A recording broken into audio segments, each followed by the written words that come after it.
Baik, selamat sejahtera pelajar. Okey, video ini adalah membincangkan tentang bab 3 pengaruh pergerakan bumi terhadap cuaca dan iklim. Latihan PBD yang terdapat dalam buku modul anda dari muka surat 14 hingga 18. Jadi, pelajar keluarkan buku modul dan semak jawapan bersama dengan cikgu. Baiklah, kita lihat. Okey. Untuk muka surat 14, ini cara pergerakan bumi, okey, putaran bumi, peredaran bumi. Okey, dan ini ciri-cirinya. Jadi, pelajar boleh semakkan jawapan. Cikgu tidak akan bincangkan secara panjang lebar. Ini telah cikgu ajar sebelum ini. Jadi, kamu boleh semakkan jawapan anda. Okey, dan soalan 3, berdasarkan rajah, jelaskan kesan yang berlaku apabila bumi bergerak. Okey, jadi pergerakan bumi ni ialah putaran bumi. Dan fenomena, jika kamu nampak anak panah yang macam ini adalah fenomena kejadian pembiasan angin lazim. Okey, dan di bawah kamu mesti terangkan, okey, kejadian pembiasan angin lazim ini. Mengapa dia boleh berlaku? Kerana putaran bumi ni telah menghasilkan daya graviti bumi yang dinamakan daya Coriolis. Jadi daya Coriolis ni menyebabkan pemesongan arah tiupan angin lazim dunia. Di hemisfera utara, tarikan ni telah menyebabkan pergerakan angin terbias ke arah kanan. Okey, lihat dari atas, dia adalah terbias dari ke arah kanan. Dan di hemisfera selatan, dia adalah terbias ke arah kiri. Okey, ini adalah kejadiannya. Jadi pelajar boleh salinkan. Ini semua sebenarnya boleh dapat daripada buku teks anda. Okey. Baik, dan B ni, apakah fenomena ini? Dia akibat daripada apa? Pergerakan bumi ni adalah peredaran bumi. Pergerakan bumi ada dua cara. Satu ialah putaran bumi, satu ialah peredaran bumi. Jadi ini adalah akibat daripada peredaran bumi. Dan fenomena alam ini dikenali sebagai fenomena gerhana bulan. Iaitu semasa matahari, bumi dan bulan berada dalam satu garisan lurus. Dan bumi adalah di tengahnya. Dan kita mesti terangkan fenomena ini. Okey. Jadi pelajar juga boleh salinkan ini. Ini juga terdapat dalam buku teks anda. Baik, lengkapkan jadual di bawah bagi membezakan kesan putaran bumi dan kesan peredaran bumi. Ini TP4. Kesan putaran bumi ini adalah kejadian siang dan malam. Ini perbezaan waktu tempatan. Ini kesan peredaran bumi dan dia ada kejadian 4 musim dan siang dan malam yang tidak sama panjang. Okay. Pelajar, jika kamu nak semak jawapan, kamu pause, kamu pausekan rakaman ini, stopkan dia. Berhenti sebentar, biar kamu semak habis, baru playkan. Okay. Baik, yang ini. Ini adalah TP6. Murid dikehendaki membentuk 4 kumpulan untuk menjalankan aktiviti berikut. Setiap kumpulan perlu memilih tajuk berikut mengenai kejadian 4 musim akibat peredaran bumi mengelilingi matahari. Dia sini ada 4 musim. Musim panas, munga, panas, sejuk dan duduk. Dan setiap kumpulan dikehendaki mencari maklumat mengenai kejadian tersebut melalui internet, buku majalah atau akhbar. Kemudian hasilkan sebuah model kejadian 4 musim yang dipilih dengan menggunakan bahan kita semula. Okey, jika nak hasilkan model mungkin susah sikit. Jadi cikgu nak kamu hanya hasilkan PowerPoint sahaja ataupun video pun boleh. Okey. Cikgu nak kamu hasilkan video tentang 4 musim. Okey, kejadian 4 musim. Jadi tak perlulah ikut yang ni. Dan ini buat secara individu. Oleh kerana sekarang kita nak elakkan kamu berkumpul kan.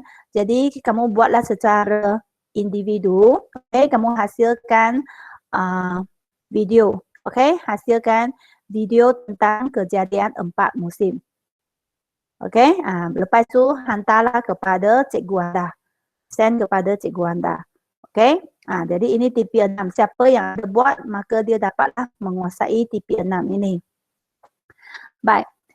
Untuk muka surat 16, ini soalan bahagian A iaitu dalam objektif. Jadi pelajar juga boleh semaklah jawapan anda. Seperti yang di bab yang sebelum itu cikgu kata, sebelum kamu semak jawapan, cikgu berharap kamu sudah cuba buat sendiri. Okey, cuba buat sendiri. Jangan salin jawapan cikgu sahaja. Cuba buat dulu baru semak jawapan. Okey. Muka surat 17, ini adalah fenomena yang berlaku disebabkan oleh putaran bumi. Nyatakan fenomena yang berlaku di atas dan jelaskan bagaimana terjadi.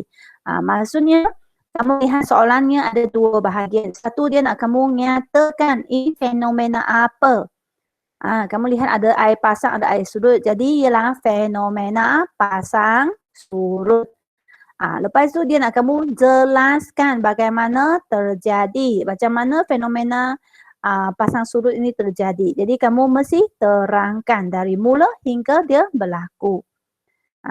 Ini dia saya sudah bagikan kamu skema di sini. Sebenarnya pelajar juga boleh dapatkan jawapan daripada buku teks juga. Okey, jadi kamu semaklah jawapan kamu dengan skema cikgu ini dan jelaskan dua jenis fenomena di atas. Dia ada fenomena apa? Satu ialah pasang perbani atau air pasang besar. Iaitu berlaku apabila bulan, bumi dan matahari berada dalam keadaan garis lurus. Dan ada pasang anak iaitu berlaku apabila bulan, matahari, bumi berada pada sudut tegak. Jika pelajar sudah lupa tentang ini, kamu boleh pergi menonton video cikgu. Okey, video cikgu yang sebelum itu, cikgu sudah terangkan apa dua jenis fenomena ini. Okey, baik, jadi kita pergi seterusnya. Jika kamu nak salin, kamu pause kan. Okey, dan untuk C, jawab soalan C, kawasan B dan D mengalami peningkatan paras air laut atau terjadinya air pasang. Terangkan kesan tersebut kepada kehidupan marin. Jadi jika air pasang, apa kesannya kepada kehidupan marin? Maksudnya siapa yang bergantung kepada mungkin hidupan laut, yang bergantung ke hidupan laut, terutamanya nelayan lah. Air pasang besar akan membawa lebih banyak ikan, lebih dekat ke pantai untuk mencari makan. Kerana arus yang lebih kuat akan mendedahkan makanan dari dasar laut. Lebih tinggi air pasang, maka lebih tinggilah air laut akan membanjiri pantai dan batu-batu yang ada di tebing. Secara tidak langsung, ia akan menyapu makanan ke laut, yang mana ia tidak dapat dicapai oleh ikan sebelum ini. Okey, dia ada apa kesan lah terhadap ikan juga. Okey, hidupan air marin, hidupan yang dalam laut. Okey. Dan seterusnya bahagian C, kamu lihat bahagian C ya. Darjah 1 ini menunjukkan putaran bumi. Okey, ini adalah putaran bumi pada part C-nya. Terangkan ciri-ciri putaran bumi dan juga jelaskan kesan. Baik, untuk bahagian C, cikgu nak kamu jawab di dalam buku panjang. Okey, ini adalah contohnya buku panjang anda. Okey, di atas kamu tulis tajuknya. Tulis tajuk dan tarikh. Tarikh kamu buat, kamu tak payah ikut tarikh cikgu. Kamu tuliskan tarikh kamu buat. Lepas tu tulis soalan bahagian C, muka surat 18. Barulah 1A. Okey? Kamu mesti tulis ikut cikgu ya. Supaya nanti cikgu anda nak tanda senang untuk mengenal pasti ini ialah soalan yang untuk bab apa. Okey, jadi kamu tulis 1A, barulah kita lihat soalan macam mana nak jawab. Terangkan ciri-ciri putaran bumi. Maksudnya dia nak kamu teranglah kejadian putaran bumi. Okey, dan 5 markah. Ini boleh dapat jawapan dari buku teks muka surat 35. Okey, jika dia 5 markah, lebih baik kita ada 3 fakta, 3 huraian. Jadi tentunya kita memadai boleh dapat 5 markah ini. Jadi bumi berputar pada paksinya yang mempunyai kecondongan sudut 23 1/2 darjah pada sata tegak. Putaran bumi adalah dari arah barat ke timur mengikut arah lawan pusingan jam. Satu putaran lengkap mengambil masa 24 jam atau 1 hari. Tetapi pelajar, kamu tidak boleh buat macam ni. Kamu tak boleh jawab dalam bentuk jadual ya. Kamu mesti jawab dalam bentuk macam ni. Okey? Untuk soalan 1A, cikgu sudah buat untuk kamu. Jadi kamu boleh ikutlah cara cikgu tulis di sini. Nanti yang seterusnya, soalan seterusnya, kamu mestilah ikut format cikgu ini. Mesti tulis dalam bentuk perenggan. Okey, jadi ini soalan A. Setelah kamu habis salin semua, kamu selang satu baris, barulah tulis B. Dan kita jawab soalan 1B. Jika kamu nak salin, kamu pausekan dia. Baik, B. Jelaskan kesan putaran bumi terhadap cuaca dan iklim. Juga 5 markah. Jika 5 markah, maksudnya kita sekurang-kurang pun mesti ada 3 fakta dan 3 huraian. Dan sebenarnya kesan putaran bumi terdapatnya 4. Okey, terdapat 4. Jadi pelajar boleh pilihlah 3 daripada itu. Di sini cikgu sudah pilih kejadian siang dan malam dan kamu mesti huraikanlah macam mana terjadi kejadian siang dan malam. Okey, perbezaan waktu tempatan juga huraikan. Pembiasan angin lazim. Ini cikgu tak hurai bagi kamu lah. Kerana ini TP5 kan, sepatutnya kamu buat sendiri. Okey, jadi siapa yang nak menguasainya, sendiri cari dari buku teks muka surat 37 dan tuliskan huraiannya. Ataupun jika kamu rasa kamu tak mau pilih yang ini, kamu nak pilih kejadian pasang surut pun boleh. Okey, kejadian pasang surut, huraiannya pun boleh cari dari buku teks muka surat 37. Okey, jadi mesti ada 3 fakta dan 3 huraian. Dan ingat formatnya ikut yang macam ni. Tulis dalam bentuk perenggan. Okey, jangan ikut bentuk jadual macam ni. Tak boleh ikut jadual. Tak boleh dalam bentuk jadual. Baiklah, jadi ini mesti buat baru boleh menguasai TP5. Baik, soalan 2, rajah 2 menunjukkan peredaran bumi. Ini adalah peredaran bumi. Dan dia nak kamu jelaskan ciri-ciri peredaran bumi. Maksudnya jika dia kata ciri-ciri peredaran bumi, kamu mesti terangkan tentang kejadian peredaran bumi. Ini terdapat dalam buku teks muka surat 38. Jadi peredaran bumi adalah apa? Bumi beredar mengelilingi matahari mengikut arah lawan jam. Jadi semasa pelajar jawab, kamu tak boleh terus jawab macam ni tau. Kamu mesti dari soalan. Okey, ciri-ciri peredaran bumi adalah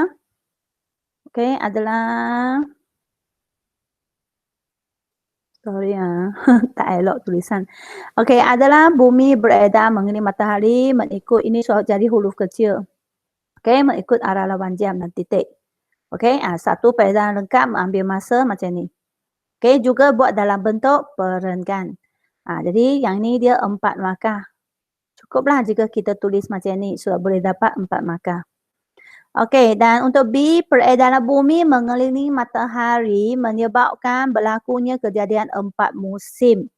Dan dia nak kamu banding bezakan fenomena equinox dan solstice. Maksudnya dia nak kamu bandingkan equinox dan solstice. Okey, jika yang ini pelajar masih ingat tak? Cikgu pernah ajar kamu ini. Ataupun kamu pernah menonton video cikgu, di dalam cikgu ada terang ini. Siapa yang tak menonton lagi, boleh pergilah menonton video ini. Cikgu terangkan dengan begitu detail ini. Okey, jadi kita nak bezakan equinox. Kamu lihat ini equinox. Ini pun equinox. Dan ini solstice. Ini ialah solstice. Jadi apa bezanya? Kita cuba lihat. Okey, untuk equinox, permukaan bumi menerima waktu siang dan malam yang sama panjang. Semasa bumi dia berada di kedudukan atas dan bawah ini, iaitu 1 dan 3 ini, permukaan bumi ni dia ialah menerima waktu siang dan malam yang sama panjang. Equinox ialah kejadian di mana siang dan malam sama panjang. Dan jika solstice maksudnya penerimaan waktu siang dan malam adalah tidak sama panjang. Okey? Ini beza yang pertama, perbezaan yang pertama. Okey, dan perbezaan yang kedua, equinox musim bunga ialah berlaku pada 21 Mac, iaitu equinox musim bunga. Dan lagi satu equinox ialah pada 23 September. Itu ialah dikenali sebagai equinox musim luruh. Manakala solstice ialah pada 21 Jun, iaitu solstice musim panas, dan 22 Disember, solstice musim sejuk. Ini perbezaan yang kedua. Baik, perbezaan yang ketiga, untuk equinox ini, pada tengah hari, matahari adalah berada di garisan khatulistiwa. Okey, matahari adalah berada di atas garisan khatulistiwa. Dan untuk solstice, semasa solstice musim panas, matahari tengah hari adalah berada di garisan Satan. Tengok cikgu ada tunjukkan di sini kan? Di Satan. Okey, manakala bila solstice musim sejuk, matahari adalah berada di garisan Jadi. Okey, yang ni di atas, yang nombor 2 ialah di atas, yang nombor 4 ialah yang di bawah. Garisan Jadi. Jadi ini ialah perbezaan yang ketiga. Baik, semasa pelajar jawab untuk ini, kamu boleh macam ni. Okey, kamu tentu tak boleh terus kata permukaan bumi menerima kan? Jadi kamu boleh nyatakan lah. Semasa